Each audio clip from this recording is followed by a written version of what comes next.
All praise going on. It's most certainly due to the Most High, the God of the patriarchs, Abraham, Isaac, and Jacob. Peace to you in the name of Jesus. This is your brother Elisha Israel of the household of faith.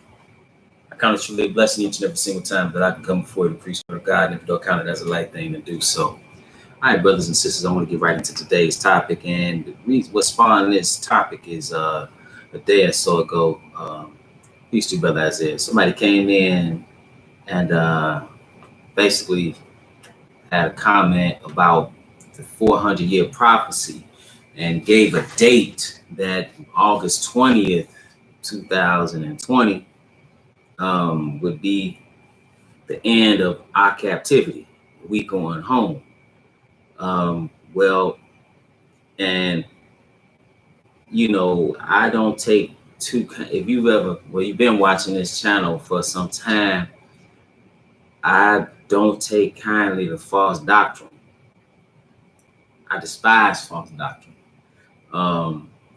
And I'm just reading a book. So sometimes my response can be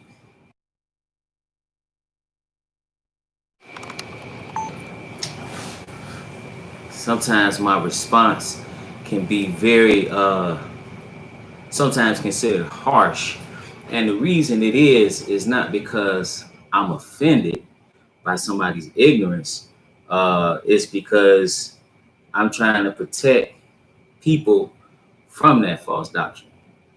When you look at people spiritually speaking, people are like sheep. They are to be led. And you got a lot of people around here that, number one, are taking advantage of people, but number two, they don't have understanding. And people with less understanding or little understanding or not rooted can be led astray, just like a sheep. So I'm like one with a shepherd's rod on you if you bring a false doctrine. And I don't care how you feel about it. I don't care how you feel about it. You know, people have things to say as if they would say it, you know, to your face. You know, certain things. One thing about it is that social media has given people the opportunity to be disrespectful in a way in which they probably wouldn't say it in your face, or wouldn't be or would expect there to be some repercussions. You know, but that's the kind of time we living in now, where everybody's online saying things, or over the phone saying things, or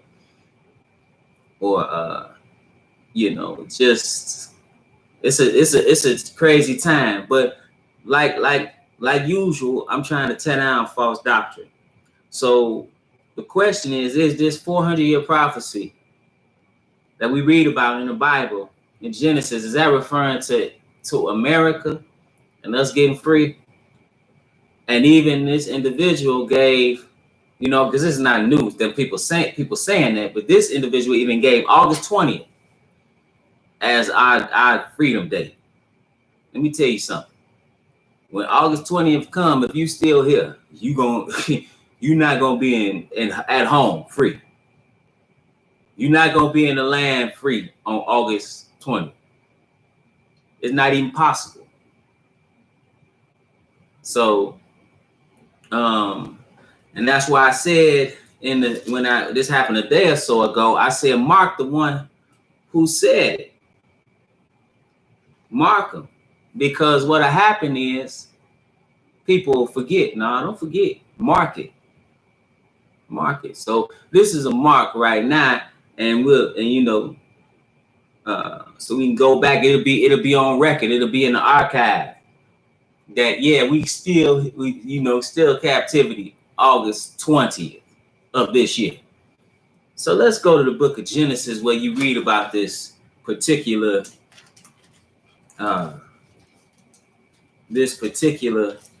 prophecy. And this was shown to Abraham. We're gonna find out clearly what this is talking about, and we don't even find out when Israel's gonna go into captivity. But this is Genesis, the 15th chapter and verse 12. So it says, And when the sun was going down, a deep sleep fell upon Abram, and a lo, and horror of great darkness fell upon him. And he said unto Abraham, know of a surety that thy seed shall be a stranger in the land that is not theirs, and shall serve them, and they shall afflict them 400 years. Okay, so now people will come in and say, see, this is talking about Israel. This is not talking about Israel. Okay, and if we continue to read, we'll know it's not talking about Israel, even in this particular chapter. But we're gonna move around. But let's continue in this chapter, and then we're gonna go to the book of Exodus.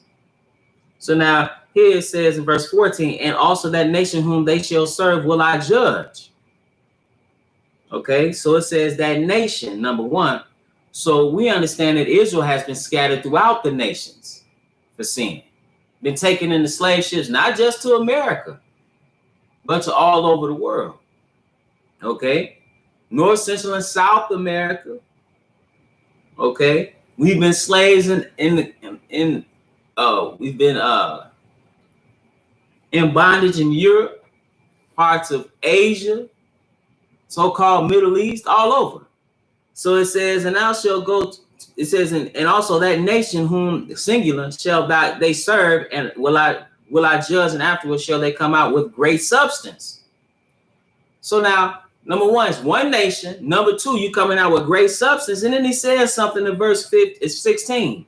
He says, but in the fourth generation they shall come hither again, for the iniquity of the Amorites is not yet full. Why is he talking about some Amorites if this is talking about America? So let's look and see, because we can confirm clearly what this is talking about. Let's go to the book of Exodus, chapter 12, because he said they're coming out with great substance. Exodus, the 12th chapter, we want to pick it up at verse 30. Let's see.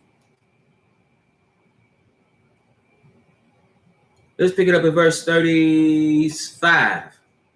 It says, and the children of Israel, now they're coming out of Egypt now. It says, and the children of Israel did according to the word of Moses, and they borrowed of the Egyptians jewels of silver and jewels of gold and raiment.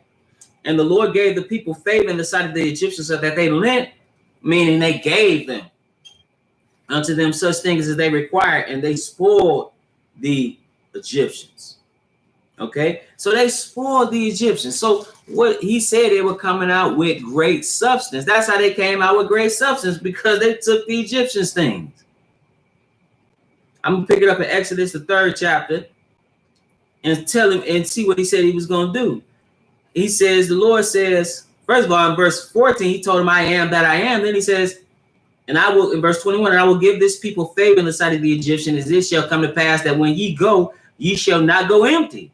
But every woman shall borrow of her neighbor and of her that sojourneth in her house jewels of silver and jewels of gold and raiment, and ye shall put them upon your sons and upon your daughters, and ye shall spoil the Egyptians. And that took place when they were leaving out. Okay, so now let's go back to Genesis, the 15th chapter, because something else he said, but and we know it's one nation, because that was obviously this is Egypt. This isn't talking about symbolically Egypt, like talking about just captivity in general. This is talking about literally that nation. Then he says something, but in the 4th generation they shall come hither, for the iniquity of the Amorites is not yet full. The iniquity, when the iniquity reaches its brim, then judgment comes upon a nation. Okay. So why is it significant? Because he said the Amorites. Whoa, let's see something. Let's go to Deuteronomy, the 7th chapter. It said, when the Lord, in verse 1, when the Lord thy God shall bring thee into the land whither thou goest to possess it, and have cast out many nations before thee, the Hittites and the Girgashites and the Amorites and the Canaanites and the Perizzites and the Hivites and the Jebusites, 7 nations greater and mightier than thou. See, when their cup of iniquity reached its brim, they were cast out of the land. He said, but the iniquity of the Amorites is not yet full. But it was full here, so they lost their land. You understand? So now that's what was being talked about. So we know that's not talking about right now in America. We're going to see further. But now let's go back to, let's see. Let's go to Exodus. Back to Exodus, the 12th chapter. Because it's said again, well, that's talking about the 400 years. It's talking about Israel being in America for 400 years. That's again, that is not accurate. Exodus, the 20th chapter, and we'll pick it up at verse 40. It says, now the sojourning of the children of Israel who dwelt in Egypt was 430 years. So they says 430 years, but it's 400 years. That's the prophecy. Okay. Now let's go and read something else. Let's go to 2 Kings. And we're gonna get a clue. Because that's oftentimes that's what people need. People need a clue. 2 Kings, the 17th chapter. And we want to pick it up at verse 6. 2 Kings 17 and 6. Because one thing about it, Israel, we understand that it were 10 tribes. They didn't go into America. They have been in captivity much longer than 400 years. Let's see when they went into captivity. This is 2 Kings, the 17th chapter, and 6 and 6. See, it's not just one nation or one tribe. So how you gonna say Judah and Benjamin and possibly Levi, which is more than likely the ones that were taken from the west coast of Africa and taken to the Americas, North, Central, and South? What about the rest of the nation? Okay, so now he says in verse 6. It says in verse 6, 2 Kings 17 and 6, in the 9th year of Hoshea, the king of Assyria, took Samaria and carried Israel away into Assyria. Now, when he says Israel here, he's talking about the northern kingdom. The northern kingdom consists of those 10, and placed them in Halah and in Habor by the river of Gozan and in the cities of the Medes. And they are in captivity even unto this day. That is longer than 400 years. All right.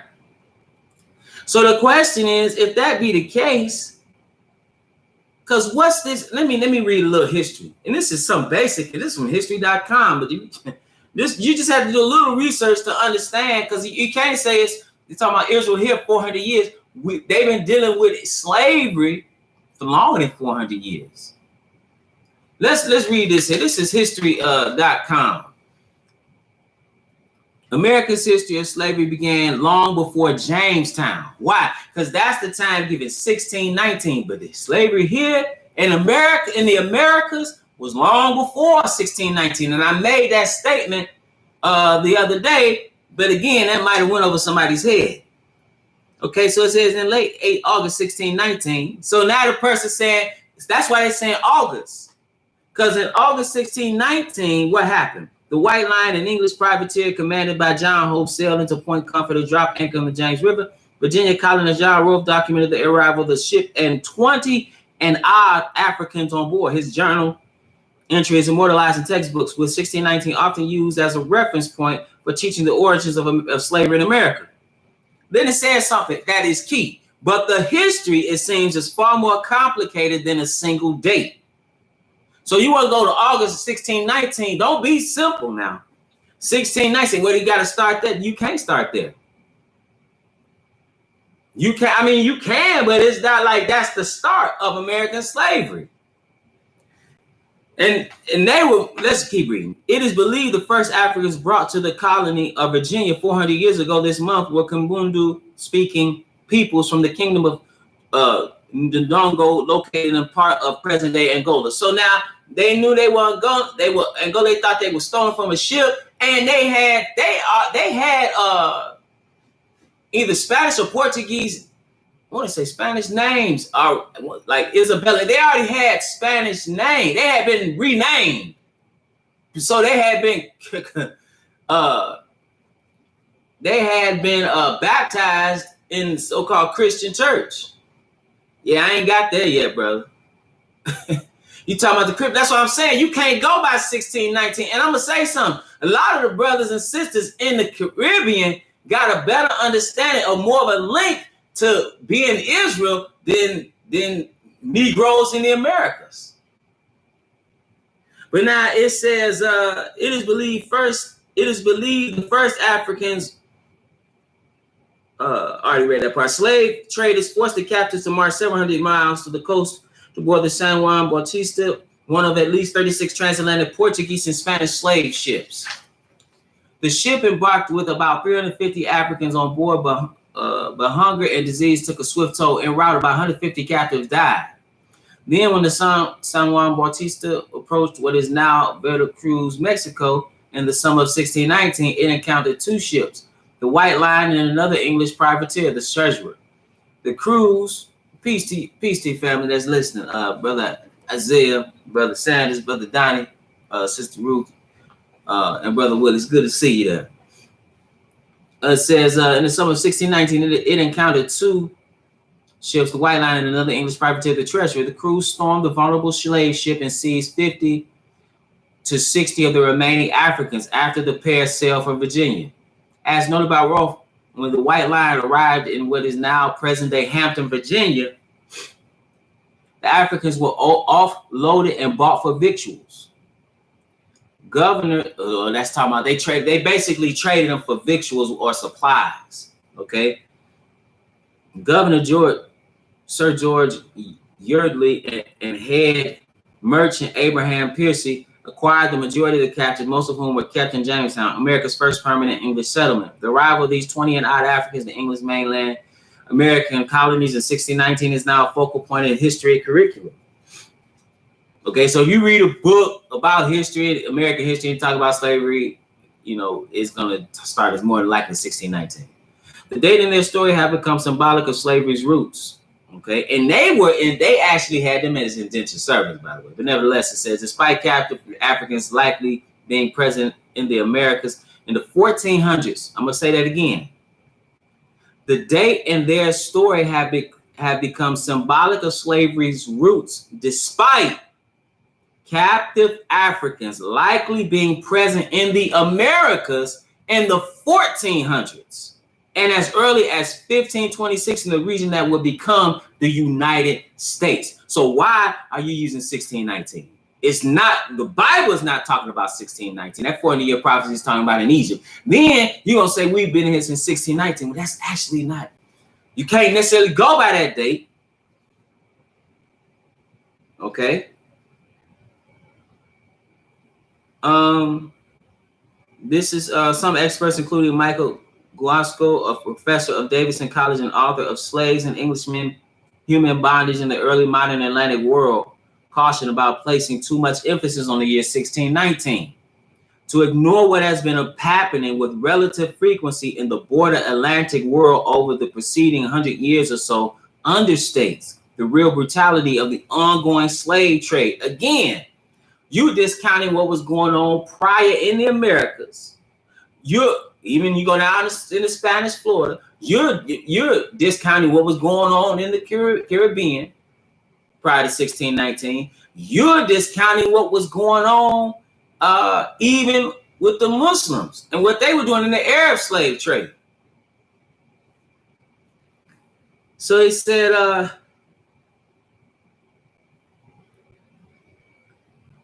it understates the real brutality of the ongoing slave trade, of which the 1619 group was undoubtedly a part of, and minimizes the significant African presence in the Atlantic world to that point. Okay, and there was an African presence even outside of slavery. You had Africans coming to the Americas long before Christopher Columbus. But nevertheless, it says. And I do want to make a distinction because he's calling African presence, but I do want to make a distinction between Africans and the Semitic or Hebrews, okay, who were on the African continent. Okay, so people of African descent have been here longer than the English colonies. Africans had a notable presence in the Americas before colonization. Prior to 1619, hundreds of thousands of Africans, both free and enslaved, aided the establishment and survival of colonies in the Americas and the New World. A lot of these conquistadors brought people from Africa. But nevertheless, they said they also fought against European oppression and in some instances hindered the systematic spread of colonization.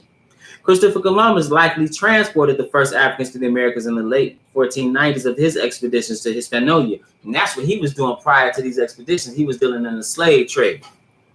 So it says now part of the Dominican Republic. Okay, Hispaniola is a part we had Dominican Republic and Haiti. But they said their exact status, whether free or enslaved, remains disputed. But the timeline fits with what we know of the origins of the slave trade. European trade of enslaved Africans began in the 1400s. And when you talk about this, it was largely the Portuguese. But that's in the 1400s. Okay? It's 2020.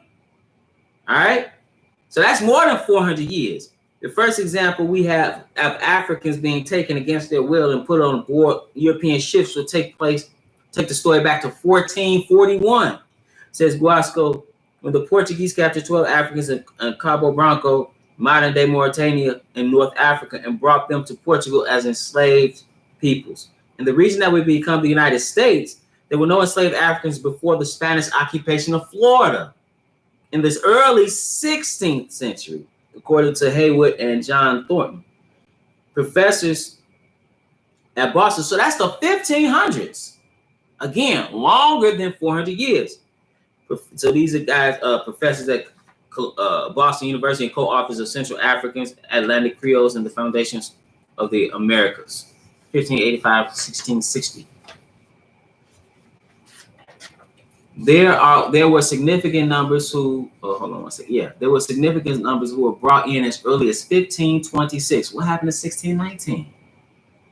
That year, some of these enslaved Africans became part of a Spanish expedition to establish an outpost in what is now South Carolina.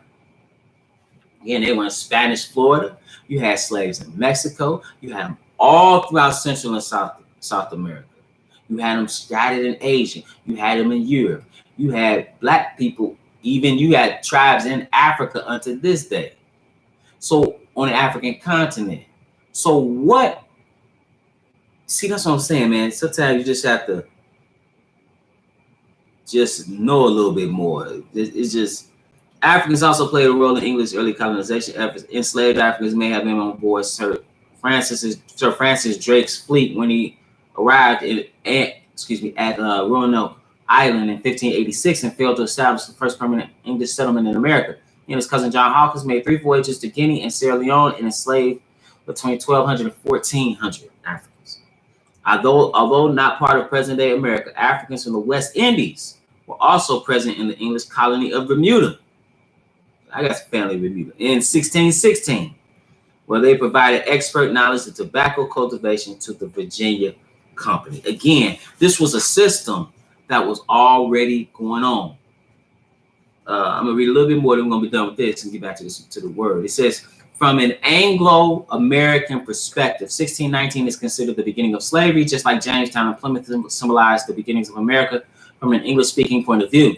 But divorcing the idea of North America's first slaves from the overall context of slavery in the Americas, especially when the U.S. was not formed for another 157 years, is not historically accurate.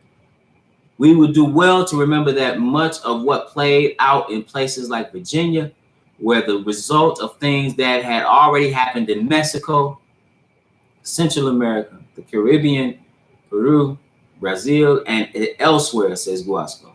The English took note of their fellow Europeans' role in enslavement and the slave trade, says Mark Summers, a public historian at Jamestown Rediscovery. In the context of the broader Atlantic world, the colony and institution of slavery developed from a chain of events involving multiple actors. Still, U.S. school curricula tend to ignore much of what happened in the Atlantic prior to the Jamestown settlement and also the colonial projects of other countries that became part of America, such as Dutch New York, Swedish Delaware, and French Spanish Louisiana and Florida. So you have all kinds. Like I said, French, Spanish, Creole, Spanish, Louisiana, and Florida. You have all kind of things going on. It's a little bit more complicated than what you make it. There is both an Anglocentrism and East Coast bias to much of traditional American history. All right. while Haywood and Thornton acknowledge that 1619 remains a key date for slavery in America, they also argue that focusing too much on the first enslaved people at Jamestown can distort our understanding of history. It does so by failing to understand that the development of slavery was a gradual process and that laws other than English laws applied. This says Thornton. In 1619, slavery as codified law did not yet exist elsewhere. That's why I said they were indentured servants. And they considered them Christians. Okay? In 1619, slavery as a codified law, did not exist in Virginia or elsewhere in places that would later become the United States. Any question and how that all came about, it's a book, Capitalism and Slavery, by Eric Williams. That's a good book. But any question about the status of black people in the colonies, free enslaved or indentured servants, was made clear with the passage of the Virginia Slave Codes of 1705, a series of laws that stripped away legal rights. And when you see those slave codes, you start seeing how to deal with slaves, punishment for killing the slave. How, if you read the Virginia slave codes, how what the nativity of a child, like how that determines basically the parents, the mother, the father. If the mother was a slave, that child was a slave, right? Okay. 1705, a series of laws that stripped away legal rights and legalized the barbaric and dehumanizing nature of slavery. Okay. Yeah, as Guasco puts it, the Spanish, Portuguese, and English were co-conspirators in what we would now consider a crime against humanity. You know, he that stealeth the man and selleth him. That's a capital crime. Okay, but nevertheless, let's get back to the book. So now, number one, we read that it's talking about that one nation, and that they would spoil the Egyptians. They were coming out with great substance, and also that we read about the 400 years. Also, it couldn't be talking about what about the 10 tribes that made up the nation that of Israel, the northern kingdom rather, that they went into slavery in 721, 722 BC and have remained there until this day, right? So they in captivity, scattered. That was longer than 400 years. All right. So when the question then becomes, when are we going to be free as a people? Let's go to Matthew, the 24th chapter. See, again, yeah, this just on record. So it'll be in the archive when you still a slave on August 20th. Matthew, the 24th chapter, verse 29. It says, immediately after the tribulation of those days. Now, this is the great tribulation. I've seen stuff on Facebook talking about right now they're looking at what we're going through or what's going on with these riots, and they say it's just Jacob's trouble. This is not Jacob's trouble. Jacob's trouble is referring to great tribulation. So it says, immediately after the tribulation of those days shall the sun be dark and the moon shall not give a light, and the stars shall fall from heaven, and the powers of the heavens shall be shaken. And then shall appear the sign of the Son of Man in heaven, and then shall all the tribes of the earth mourn, because he's coming back in flaming fire, taking vengeance on them that know not God and that obey not his gospel. But then it says, and they shall see the Son of Man coming in the clouds of heaven with power and great glory. Then it says something here, and he shall send his great angels with the sound of a trumpet, and they shall gather together his elect from the four winds of heaven to the other. Now, when is this collection coming? This happens when he comes back. Remember that the stars falling from heaven, the moon not giving Elijah star, the sun and moon not giving Elijah stars fall from heaven is a sign of his coming. Okay, under the sixth seal. Now, one thing he says though is that you're gonna hear this great sound of a trumpet. Okay, and he's gonna gather his very elect. That's when the gathering of the people come. That's when your slavery over. Just like he took him out of.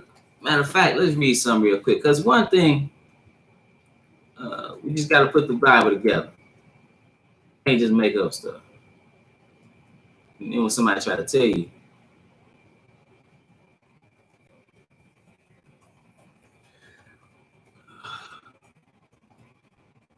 Give me 1 second.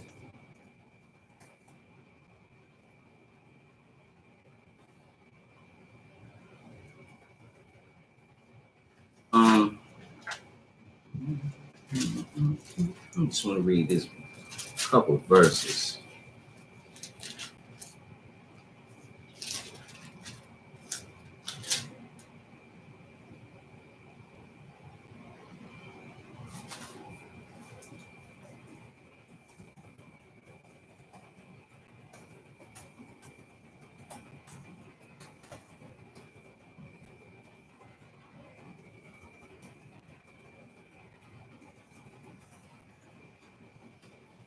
Jeremiah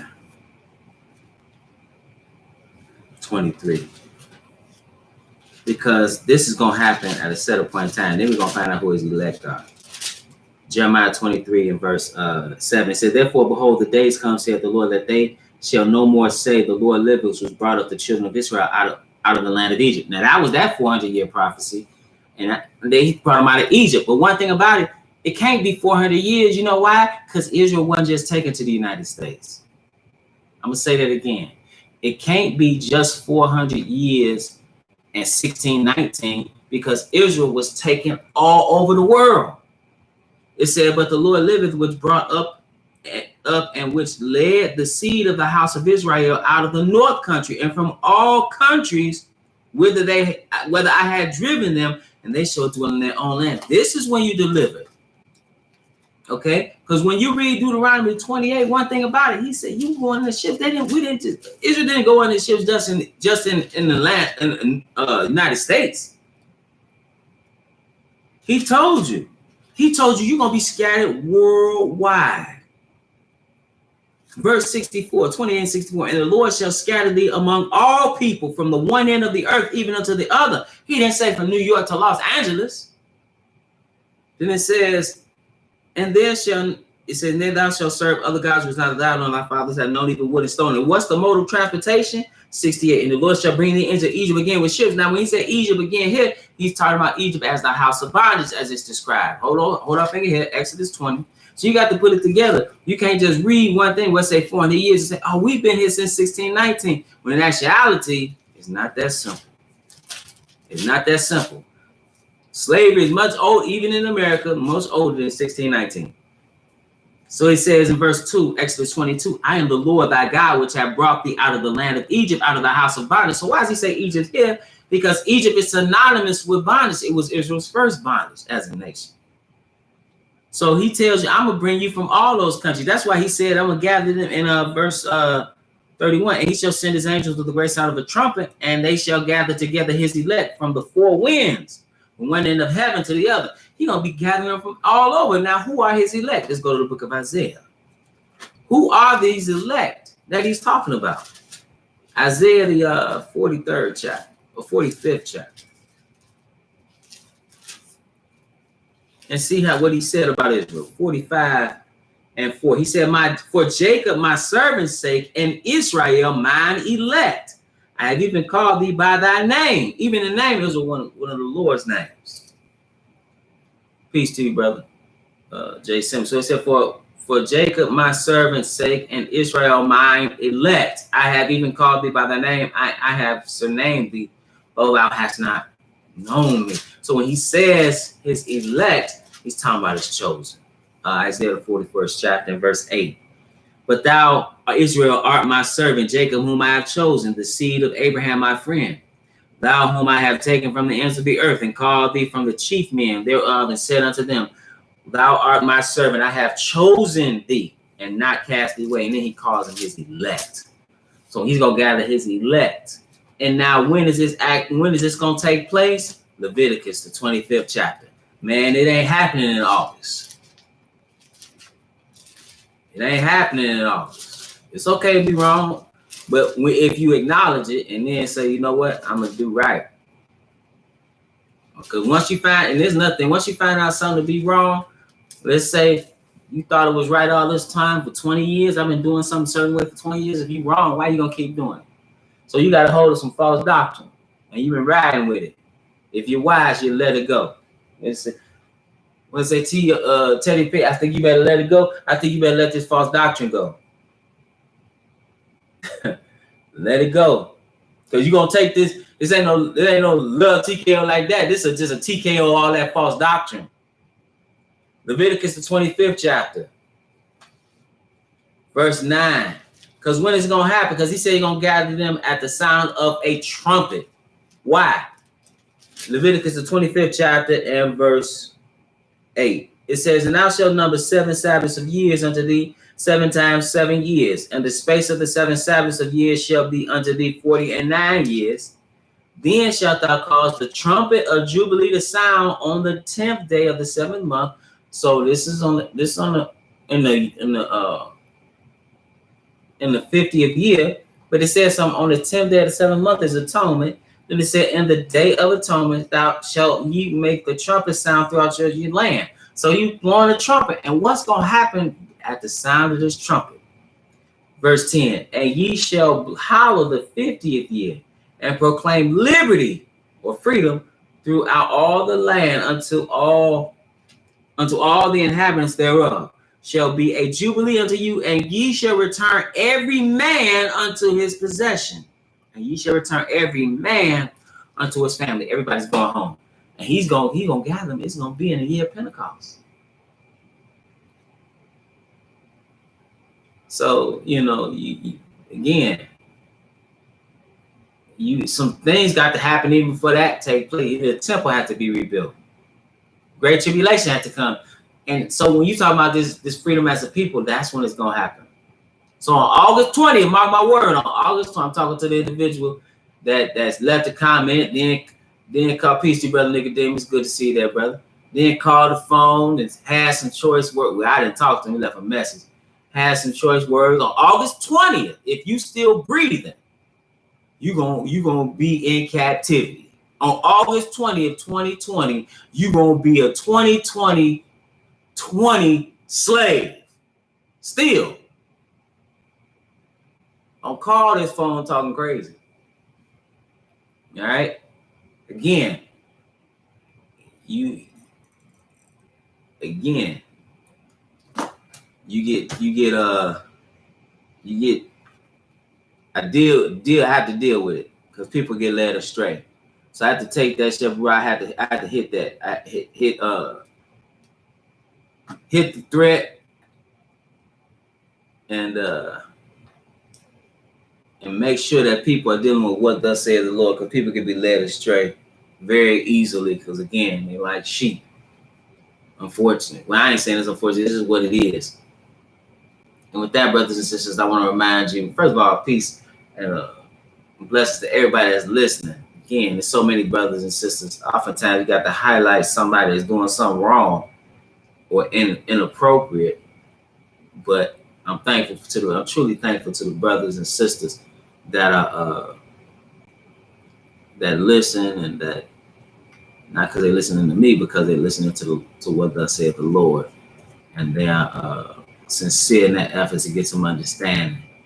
And just let me acknowledge some folks here. This brother, I'm just reading some messages here. This is from Brother Daryl Morgan. He said, greatly appreciated, Brother Elisha. I just want to say, as a man and a father, watching and listening to the lessons that you and your father present help me greatly. So let me read a little bit more. I just want to acknowledge some folks here, if I can. Okay. Sister Ruth, she always leaving just encouragement, even if it's just peace. That's encouragement. Somebody named Peace comment, thanks for this teaching. I prayed this morning to ask the Most High why he does not seem to hear the prayers of Black people, even though we seem to be the people who are more focused on him. And that's the lesson I was talking about when one came on talking crazy. Simply natural Black life, giving encouraging words. I appreciate it. Again, I'm just naming some folks. Sometimes people acting a fool, that's what you focus on. But Madison, Israel, been listening to the podcast, but this is my first time listening to a Sabbath day lesson. Brother preaches with harmony. I enjoy when y'all bring forth the word of God. Peace from your. Then he said, this says also good reading. Carlagon praise Yah. Shalom. Thank you for this kingdom work. Again, people got, positive things to say. Ms. Devonish, peace and happy Sabbath. Again, I think she's from Barbados. She was on let's see. I'm thankful. So peace to Barbados. Let's see. Let's see.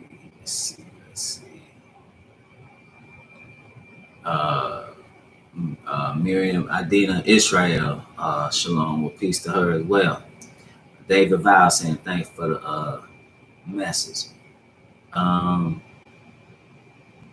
Let's see, a lot of people, and then my brothers and sisters that's on here on the regular. You know, appreciate the brother, brother Nicodemus, and brother, my brother Isaiah, brother Willie. I appreciate you, brothers.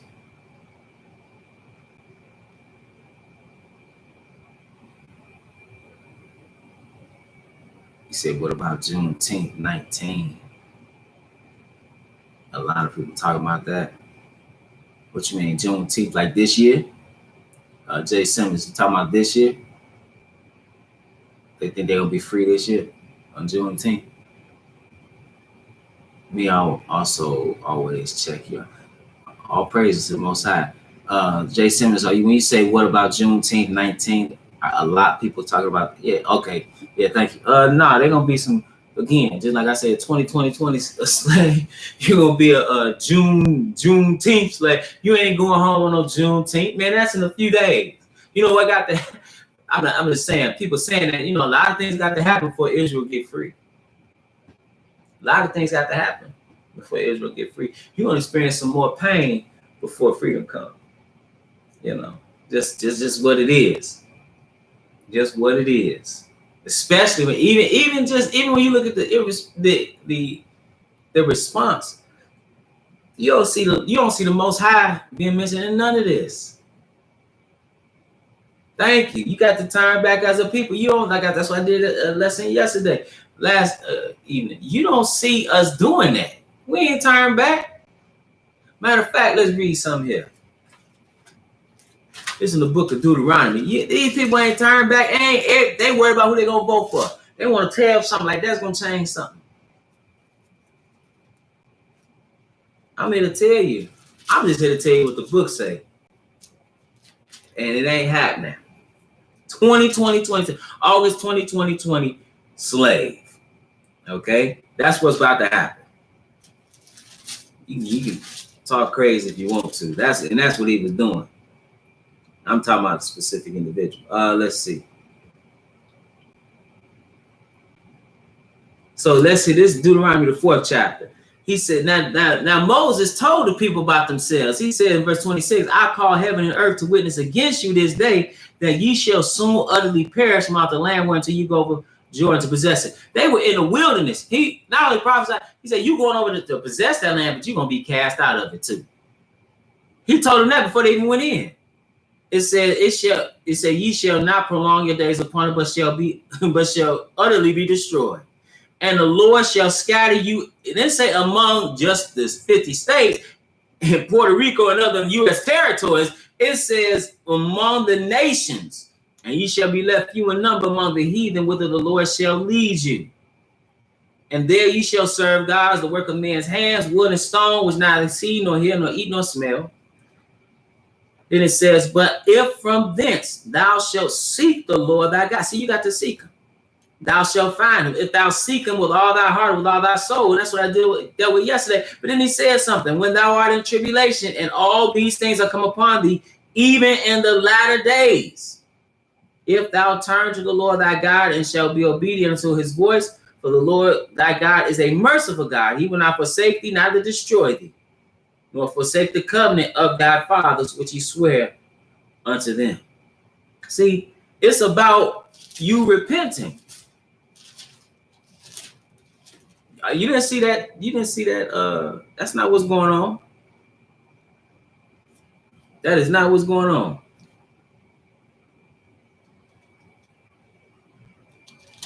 It's unfortunate, but that simply is not what's going on right now.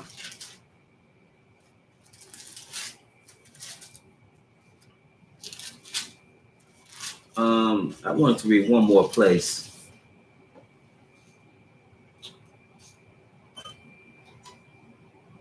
Let's see. Let's go to Deuteronomy, the 30th chapter. This will be it. Deuteronomy, the 30th chapter. He says something here. He said, and it shall come in verse 1, and it shall come to pass. This is Moses again.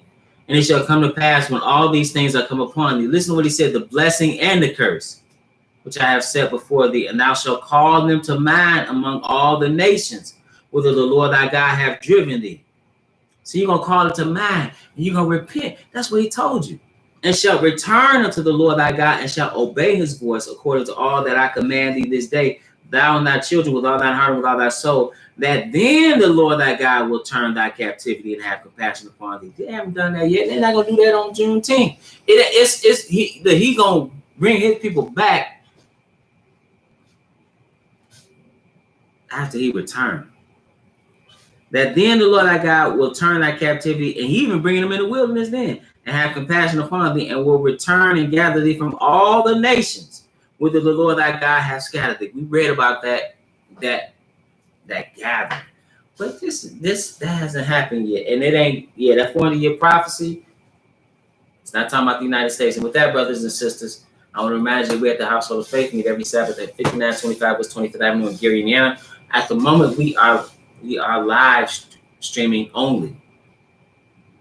We are live streaming only. 1 p.m. Central Standard Time. We live stream right here on the Israel Teach YouTube channel, as well as on our website, www.israelteach.org. We have Zoom Bible study every Friday night at 8 p.m. Central Standard Time. If that's something that you'd be interested in, you can look on the description of our videos, and you will see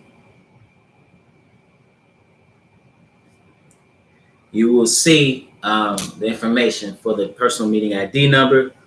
Also, if you've been edified through the ministry and would like to leave a donation, you can do so on our website, www.israelteach.org. And 100% of the proceeds goes to the work of the ministry. We're not getting paid. I'm not saying a minister can't get paid. We just not getting paid. And also want to remind you that there are books that are available through Amazon.com and other places where books are sold at the time being. And to each begin with ships, killing black innocents, the pagan origins of Christian holidays, hell like war, feet like burn brass, for there shall be great tribulation, and in defense of biblical polygyny. Those are all books that are available on Amazon.com. With that, brothers and sisters, stay safe, stay prayed up. It's always my prayer that you are edified.